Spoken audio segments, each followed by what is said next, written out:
On this week's edition of the Stony Brook News, we look at New York's ban on e-cigarettes, Amazon's impact here at Stony Brook, one of the top 15 ramen shops in the country, and the combat of harassment in the workplace. All that and more on this week's edition of Stony Brook News.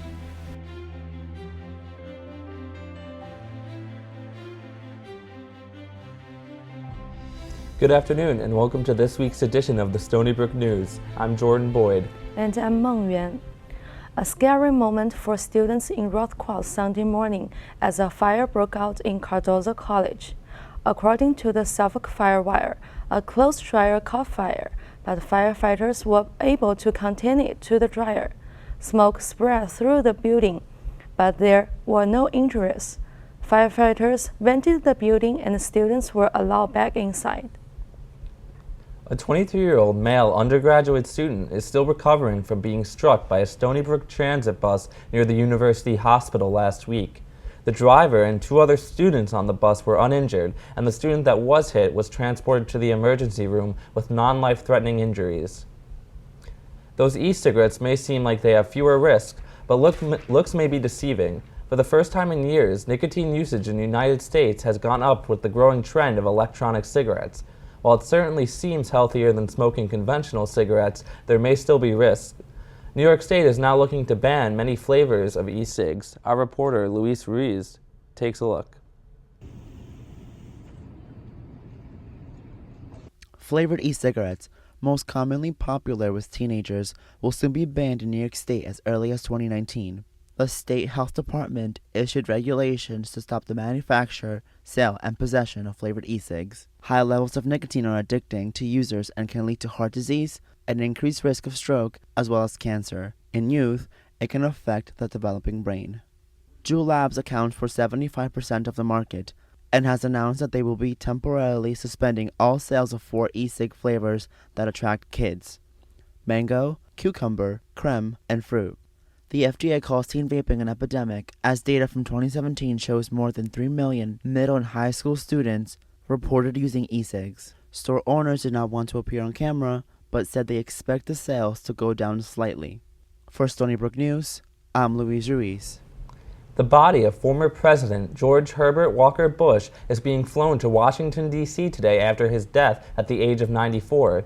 He's going to lie in state at the U.S. Capitol, have a state funeral at the National Cathedral on Wednesday, and be laid to rest next to Barbara Bush, his wife of 73 years, back in Texas on Thursday. Bush, whose health had declined in recent years after being diagnosed with Parkinson's disease, served from 1989 to 1993 in the White House, a term that saw the Gulf War in the Middle East and the end of the 4-decade-long Cold War. He died peacefully in his home in Houston, Texas, surrounded by family. His last words in response to his son, George W. Bush, were, "I love you too." Betsy DeVos and the Department of Education have released their plans for changes to Title IX regulations. When it comes to Title IX, it is most commonly talked about with regards to students. But our special projects team took a look at how Stony Brook's female faculty members deal with gender-based discrimination on campus. As the Me Too movement continues to grow, Stony Brook University has decided to dedicate a whole lecture series to the movement against sexual assault and harassment. The university hosted Dr. Patricia Richards on November 7th, who gave a talk on sexual harassment in the field of ethnography. These norms and expectations and standards in academia that are actually that are built on the sort of assumption of a white male archetype. As the Me Too movement grew nationally, a group of female faculty formed the Concerned Women of College of Arts and Sciences to give women working at the university a unified voice. We formed the group for a couple of reasons. One, the primary one is to develop better forms of communication for women in the college who experience various forms of either explicit sexual harassment or other forms of harassment. Last year, 2 student journalists interviewed Marie Rabez, who is no longer at the university, about the work environment she endured. You can call it whatever you want, whether it's hostility, harassment, unpleasant environment. We were unhappy, and it's not just like, unhappy like, oh, I'm not happy today. It was really unbearable. Since the group formed, they have worked with administrators to make change and create programs they feel will help women, faculty, and staff on campus. There's been progress. We've had the Provost Lecture Series. We feel that there's a place we can go now and to speak. I think that was part of the problem, not knowing where to go to have our voices heard. Title IX is usually talked about with regard to university students, but all university community members are covered by the law.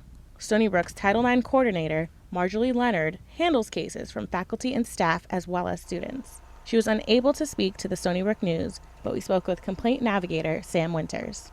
There are so many different laws and policies that are in place. It's not just Title IX, yes, that's federal, but then we also have the Clery Act that's part of colleges, and we also have in New York State the Enough is Enough. So there's so many different protections, and a lot of these policies and laws kind of set up what you, at a minimum, should be doing. Teresa Tissot believes bringing more diversity to the community will help create an environment where all students, staff, and faculty feel safe and heard.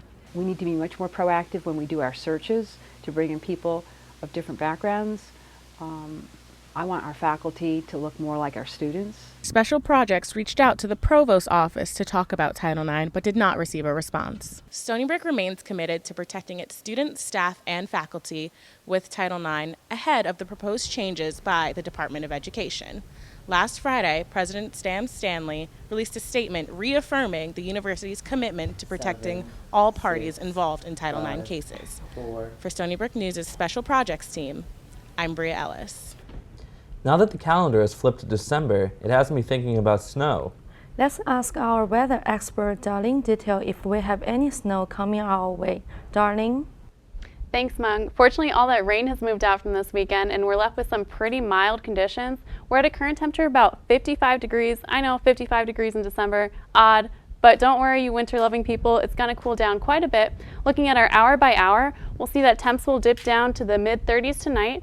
If we move on to our 7-day forecast, we'll see that we're going to have some pretty cold temperatures under 40 degrees throughout the whole week. And then our evenings are going to be super cold, below freezing every single night. And yes, there will be possible snow on Sunday. So bundle up and enjoy your week, Seawolves. Back to you guys. Thanks, Darling. Amazon recently announced that the location of their second headquarters will be in Long Island City. Our reporter Nick Musumeci takes a look of the impact of Amazon here at Stony Brook. It's official, Amazon is coming to New York. Amazon CEO Jeff Bezos announced his plans to open up a second headquarters in Long Island City, Queens last month. Once complete, everything from real estate prices to New York City transit are sure to be affected. New York's universities will feel the impacts as well. Amazon is a company internationally very well known. It's a giant, and I can only see positive things that can happen with Amazon moving to Long Island in terms of impacting our students. Stony Brook University sits just over 50 miles east of Long Island City and boasts one of the region's largest and most prominent engineering and applied sciences programs. And students who graduate with degrees in these fields will no doubt be attractive to the tech giant. The presence of Amazon, besides impacting our students, will also impact our programs in the sense that we will have to modify what we offer to our students so that, again, it's more in line with what companies like Amazon expect. University President Samuel L. Stanley agrees, as he told Newsday, quote, "They want programmers, but they also want people who can work with big data." Stony Brook students don't have to travel all the way to Long Island City to work for Amazon. They can come to the basement of the Melville Library and work right here at the Amazon store. They value all of their employees, even the lowest level. They're constantly pushing you to try and, take that next step, whether it's shift lead, whether it's manager, assistant manager, whatever it is. They're always pushing you to kind of take that step. Amazon's move hasn't been without opposition, as New Yorkers have voiced concerns over property taxes, transportation, and yes, a taxpayer-funded helipad for the richest man in the world, Jeff Bezos. Nevertheless, despite these concerns, Long Island's job market may be about to explode and turn the island into a new Silicon Valley. For the Stony Brook News, I'm Nick Musumeci. Stony Brook sports team saw mixed results this weekend as the semester comes to a close. Let's throw it over to our sports anchor, Colin Knechtel, for more details. Colin? Thanks, Jordan. It was a bittersweet day in Utah this weekend for the Stony Brook Seawolves. The women's volleyball team flew out to Brigham Young University to compete in the first round of the NCAA tournament, but lost 3-0 against the Cougars. The loss put an end to the Seawolves' historic 17-game winning streak. Stony Brook basketball, however, keeps the season rolling by doing that amazing thing, winning. Last Tuesday, men's basketball edged out a victory against the Norfolk Spartans, 79-73. At one point, the Seawolves led by as little as 3 points until Akwasi Yaboa forged ahead in the second half, making his first 3 shots and putting the Seawolves up by 18. Women's basketball has also been on a streak. Yesterday, they beat Cornell by the skin of their teeth, winning just 63-61, with a 3-point shot by Jornay Cox in the final seconds. On Wednesday, women's basketball had their biggest win of the season, beating New Paltz 87-50. Leading the way was Shania Shorty Johnson. With a record-setting 15 assists on Wednesday, Johnson is now top of the nation this year in total assists. Coming in at 5'1", I got to sit down with Shorty to ask her about her own story. I got this nickname from my friend's mom in middle school, and she called me Shorty. Like, she just randomly said it, and like it just stuck with me since then. And ever since then, everyone has been calling me that. And then that's what I tell everybody to call me. Like, literally everyone here, they probably don't even know my real name. They probably only know it just because of like the people that say it, like when I come out to do the thing. But even the people there, they still call me Shorty. They don't say Shania. You know what I mean? So. 2-on-1, Shorty Johnson with the ball, lays it off right side, Matthews. I started basketball learning from my older brother. He started playing basketball first, and so once I got old enough, I went into a league with him, and we played together, and then that's just how it went from there. I honestly do it for my family, to be honest. I love it for myself as well, but I do it for them so that I can just, I don't know, make them proud. You know what I mean? Here's Shorty Johnson, Dixon on the left, takes the feed. I think my mom's really happy to just see me come to school and be able to get a scholarship and come to school for free, get a free education, and then also be able to be good at basketball, and then she's so happy to see me on TV and stuff like that. So it's pretty cool, and it just makes them happy, and that's the only thing I can ask for. That's all for sports this week. Back to you guys. Slurp Ramen in Port Jefferson, a popular spot for Stony Brook students, was recently named one of the 15 best ramen restaurants in the country. Jordan, have you ever tried ramen? Yeah, I've actually had their ramen, and I've had ramen in Japan, and I can safely say that Slurp's ramen holds up pretty dang well. Our reporter Tristan Manaloto gives us a taste. In most cultures, slurping is seen as disrespectful, but in Japanese culture, it is recognized as a sign of an appreciation for food. Slurp Ramen was ranked as one of the top 50 ramen restaurants in the U.S., according to the food analysts at Hoodline, a hyper-local news source in California. They looked at Yelp reviews of 1,400 ramen places and then took the top 50, and we were in the top 50. And that's comparing us to some really amazing ramen shops. So to be a small shop from a small town in an area that's not famous for Japanese food, it really comes back to downtown Osaka and what our weekends were like and the food that reminds us of these great nights in Japan. So when we were thinking about the menu, we wanted to have our favorites for sure. Slurp Ramen is the first all-year ramen restaurant to open in Suffolk County. Long Islanders from all over come to taste Slurp's authentic Japanese food. Everyone is coming. We're getting grandparents, we're getting families with children, we're getting Chinese exchange students, we're getting Japanese people. I wanted this to be a place that everyone would feel invited to, and we're really seeing that, so that's really exciting.